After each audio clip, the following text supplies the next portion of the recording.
Hey, it's Mark Folk, and you're on the trail.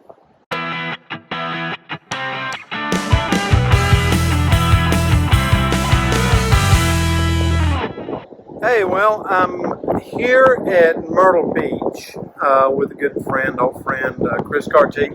And Chris invited me down for a little adventure for striper fishing on Santee Cooper. But we kind of had a disappointing day.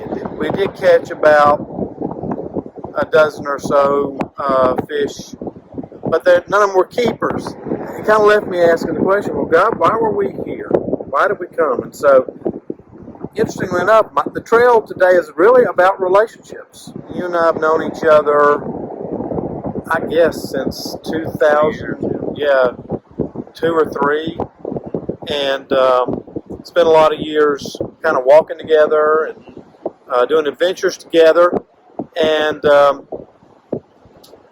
married you and your wife. Yes. And you got married, and you really started a new life with your wife Rhonda, and God kind of led you and her into some different directions, and our relationship kind of waned or took some time apart. I called you a while back about a book project I'm working on, asked you if you would mind me sharing your story, and that kind of opened up some opportunity. You'd actually moved back into moved to Lake Lure, which is only about 40 minutes from my house, which is a lot closer than Charleston, South Carolina. And so we kind of rekindled a relationship.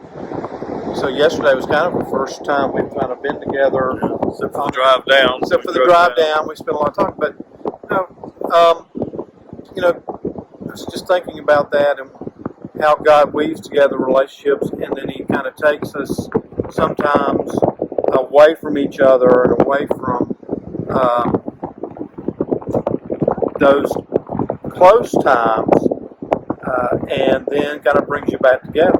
And how do we let someone go and be loosely kind of allowing someone to go off and have their own life, even though you don't get to see them all the time.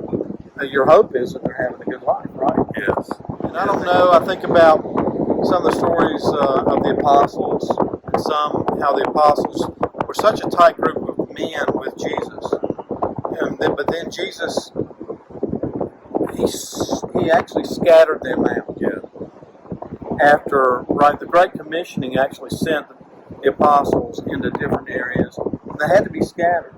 And kind of the same is true of men and friends that have grown in God and followed God. And God doesn't do any good if the things we learn from each other and grow in each other in Christ, if we just keep talking about them with each other, right? Yes, right. We got to go out and share them with other people. Yes. Right. Yeah.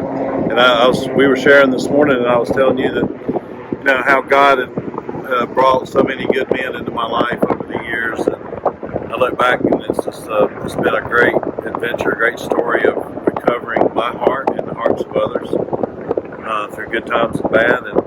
And we were talking today how it's kind of like the Lord of the Rings trilogy, and how they were all fighting for the same thing, and then God brought them back together, and they would rejoice together after a great battle. And heartache, loss, pain, suffering, but they overcome, and they were all on the same mission. And, so that's the way I feel. Well, friendships bonded in love and in the brotherhood of God, oftentimes we do go our own ways, because Chris has had his mission, his journey with God. I've had mine, and we must go do those things. Don't look at it as a break in relationship, but really look at it as an extension of that relationship, because we're all encouraging one another and growing with one another to really kind of reach the world and share those things that we share together. So thank you for joining us on the trail, and pray that your relationships will be rooted in Christ, and that will grow even when you're apart.